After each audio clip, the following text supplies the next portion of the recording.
All right, we're back from a little hiatus. So we're going to start with a light, fluffy topic just to get back into it.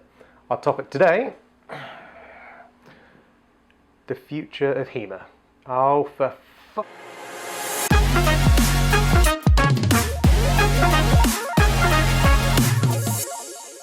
Hello, and welcome to the new episode of the HEMA Show. Like previous, I'm your host Stuart, and this is edited by Andy, same as always. Hello Andy, say hi to the guys.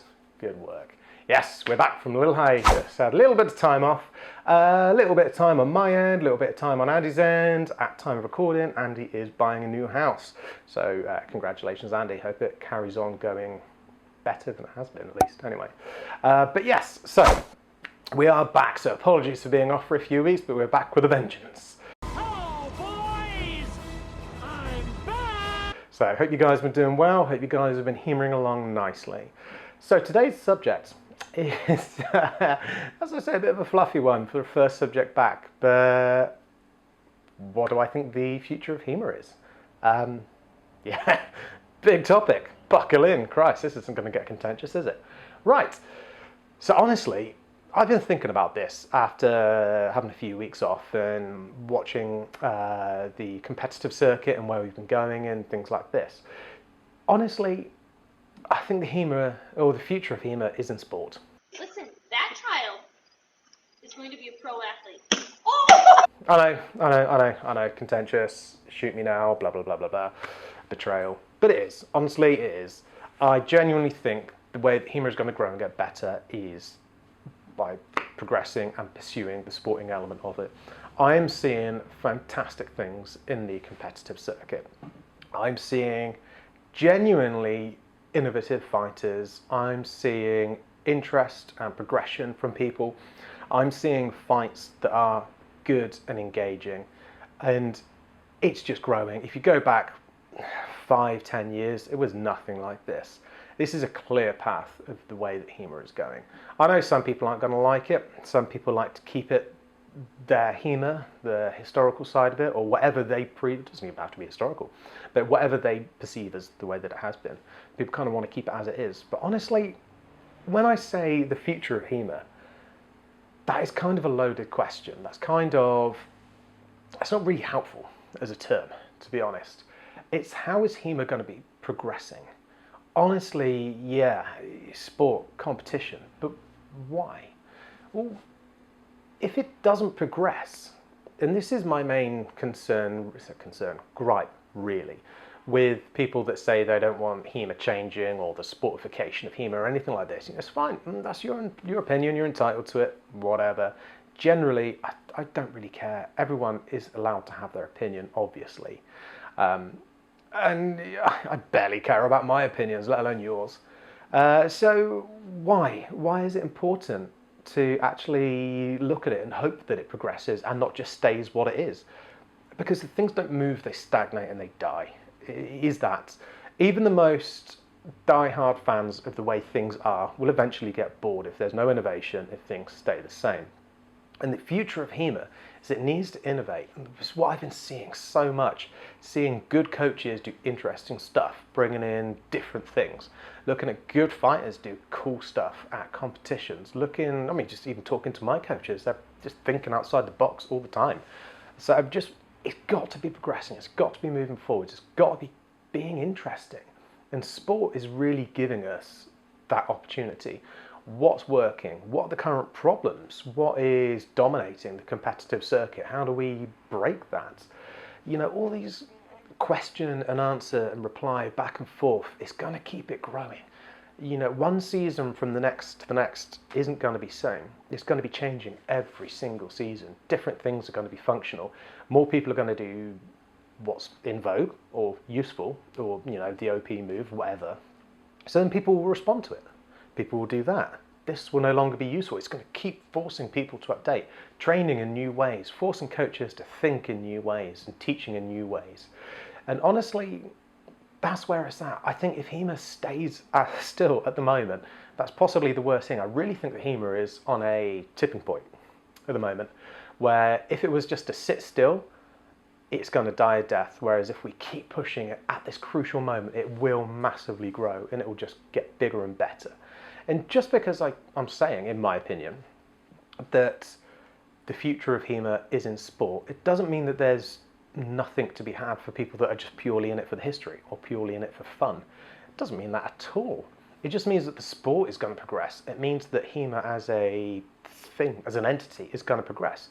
The more it progresses, the more people get involved in general. You won't find 100% of people coming into something who are going to be high-end competitive. Just because that's kind of the way that it might be going, it's the way that I hope it's going, but just because that's the way that it might be going, it doesn't mean that you have to do that. You know, if you're into the history, if you're into just having fun, if you're into it just for smacking your mates about of an evening, that's fine. That's all good. No one cares. I mean, it's really important that everyone does HEMA in the way that they want to, right? But just because it may be progressing from a sporting point of view and taking itself a bit more seriously from a sporting point of view, it doesn't mean that you have to do that. It just means that it's going to be more successful. And more success there is, the more people that are going to come to your local club. Not all of them are going to be high-end competitive. Some will, but some of them will actually just be there for shits and giggles. Some will just be there for the history of it. And then actually, by HEMA being more sporting in its future, you'll find by nature that there'll be more people that are into it for the same reason that you are. And everybody wins. And I've been really thinking about this a lot. And I think this whole pseudo divide between sports HEMA and history HEMA is really counterproductive in and of itself. The divide is dumb, the divide is stupid. I kind of want to grab people's heads together and just bash them together and be like, can you not see? We're all on the same bloody page here. What we want is HEMA to be bigger. HEMA to be bigger, taken more seriously, get more people in. The more people come in, there's more people that do it the way you want to do it. You know, I really can't stress enough, just because it gets big from a sporting point of view or successful from a sporting point of view doesn't mean that that's it, that it's a sport. You know, it will just get bigger by nature, and fringe benefits of that as well. Insurance companies come on board. We'll actually have some decent bloody insurance for a change. I mean, my insurance is ridiculous because I essentially had to have a bespoke insurance policy made up for my club. It's crazy. But more kit providers will come along. The more seriously it gets taken, the more money there is in it. The more kit providers drives our prices down, because you know there's going to be competition. So it's great for us. There'll be more sword providers. If HEMA gets bigger and bigger and bigger and grows and grows and grows, sword categories might expand. You might find that interesting swords will suddenly get in the competitive market, and then there'll be a supply for interesting swords. I keep banging on about Khopesh because I love a bloody Khopesh. But finding a decent steel Khopesh that won't cost more than your first car is quite tricky. So, you know, if HEMA explodes and people come into it, there'll be more demand, so supply hopefully should meet that if Putin can keep his fucking fingers out of Ukraine for 5 minutes. Damn! So, honestly, yeah, the future of HEMA is sport, but don't panic, because that's not all of HEMA. It's just the rate that it's progressing. And there will always be a home for people that want to do it historically, people that want to do it for fitness, and people that want to do it just for a bit of fun. And no one is righter or wronger, to use amazing grammar, than anyone else. It's just the way that it's going knows that we can work with it. It's absolutely fine. And to use an example, fencing. I've worked in fencing for, as a coach, as a professional coach, for most of my adult life. Most of my career has been a fencing coach. I've worked at many fencing clubs, 1, 2, 3, 4, 5 fencing clubs. And 10% of the members are competitive. Of that 10%, maybe 5% of them were high-end competitive, took it seriously. You know, you've got 90 to 95% of people that go to fencing clubs, sport fencing, that are just there for fitness, fun, shenanigans, hanging out with a mate, New Year's resolutions, and in one instance, chasing after a girl. And you know, all these varied reasons for doing it. But fencing, in its essence, is a sport. It is an Olympic sport. It is a sport. There's no if and or buts about it. But just because it is a competitive sport, it doesn't mean that everyone is there, head down, focus, and boom, boom, boom, this is the most efficient way of doing it, therefore we must do it this way, bum, bum, bum. No, there's so much fun to be had. Yeah, it takes itself a little seriously at times, but there's so much fun to be had, so much pissing about to be had. And just because something is a sport, it doesn't mean that it goes any differently. And I think the fear that some people have that HEMA is going to be sportified really is unfounded, or certainly not melodramatic. Well, fuck it, I've said it now, melodramatic. Because it will never be the be-all and end-all, because people are people and people want to do shit in their own ways. But just because it's going to grow doesn't necessarily mean that that's a bad thing. And I think really all of us as HEMA practitioners just need to get on the same page and be like, yeah, let's blow this horn, let's get in, let's get involved, let's grow it, let's make it massive, because there's more people for every walk of life. And this is just something that I've been noticing really about it. And I think at the moment, HEMA is on a precipice. It tips one way, it's going to be huge, and it's going to be really exciting, really fun, it's going to be massive, and people are going to start noticing and sitting up and looking and paying attention. Or if we come off the gas, it's just going to just nearly have made it and then start rolling backwards downhill. And that only leads one way. I've seen so many things like that, hobbies or niche interests, kind of artificially cap themselves because they don't want to be going in a future direction. And they stagnate, and things stagnate. And when things stagnate, it doesn't end up pretty. People get bored and people wander off and do different things. So that's just my personal ruminations on the future of HEMA. Honestly, despite my misanthropic streak, I am actually quite an optimistic person. I'm calling bullshit on it. The future is rosy. So I don't see why the future of HEMA shouldn't be rosy. I think it's a really interesting time to be part of HEMA.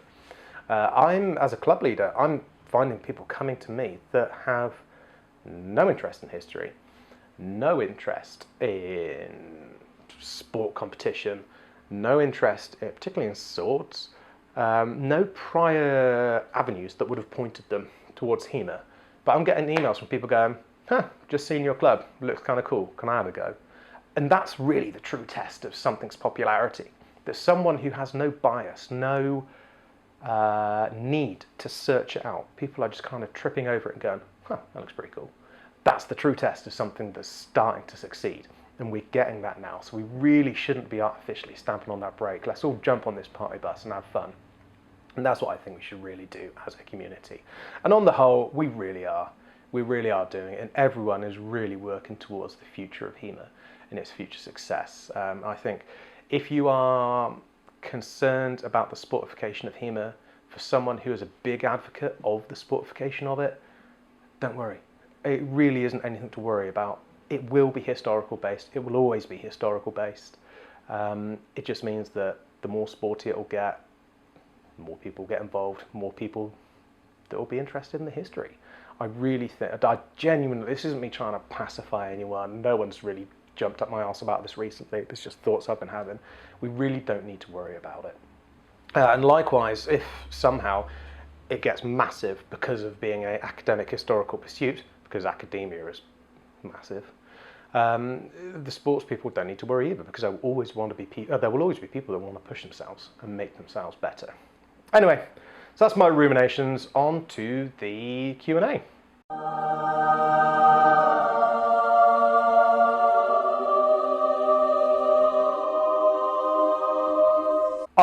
So today's question comes from somebody. Andy, if you want to post the question, the author of the question down, you can do, feel free.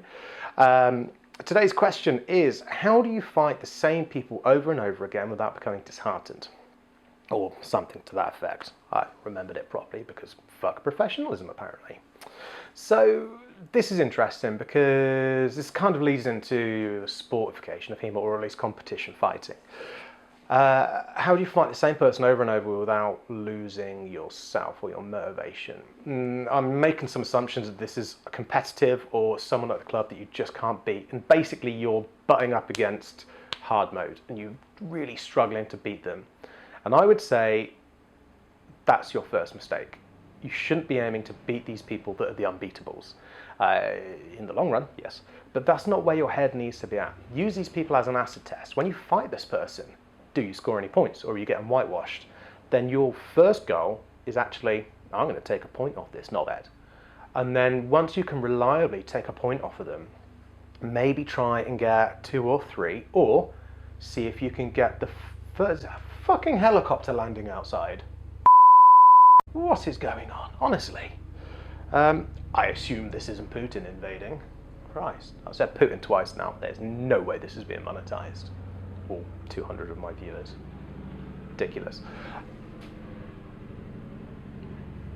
Andy, feel free to put some like elevator music over this or something. This is nuts. I mean, if the microphone hasn't picked that up, then I've just looked like an absolute madman for the last couple of seconds. Anyway, back where I was. Boopity boopity boop. Points. Yeah, make sure you're getting 1 point.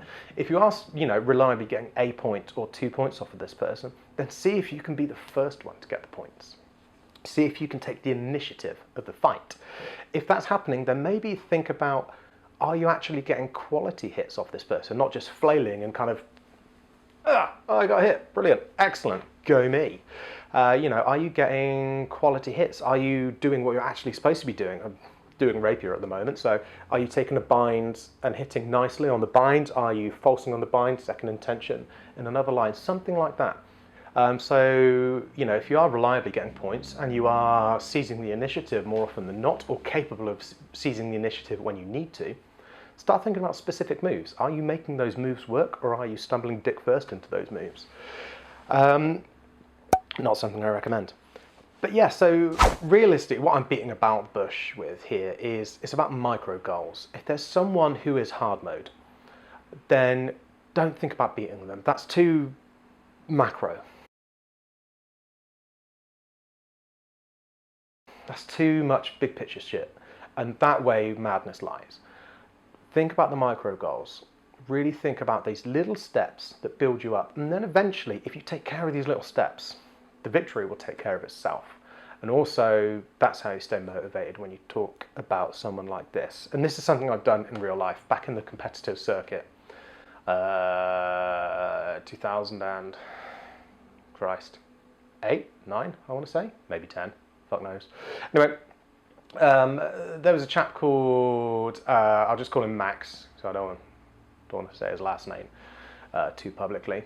Nice enough guy. I don't think he knew I existed. It was right at the start of when I was competing, and I just couldn't beat him. I couldn't beat him. And he was always on the circuit. He was doing every single fencing competition, and every time I looked on the sign-up sheet, I'd be like, oh, God damn it, Max is going to get there. That's brilliant. That's me knocked out in the first round of DEs. And I saw him in my pools. If he was in my pools, I'd be like, oh, fuck, I'm going to have a rubbish pool. And he was just one of these people I just couldn't beat. He was a good fencer. He wasn't perfect. He just had my number. I just struggled. And I've been here. I've done this to a high degree in fencing. So I know exactly what this is like. And this is how I dealt with it. Use these micro goals and work your way through. And eventually, the victory will take care of itself. But don't chase the victory, because you will make yourself, you will force yourself to fail. Anyway, hope that helps. See you next time, hopefully. Hello. Hello. Hello. Hello. How the fuck did I used to say hello in these? Hello. Hello. I feel like a fucking episode of the IT Crowd. Jesus Christ.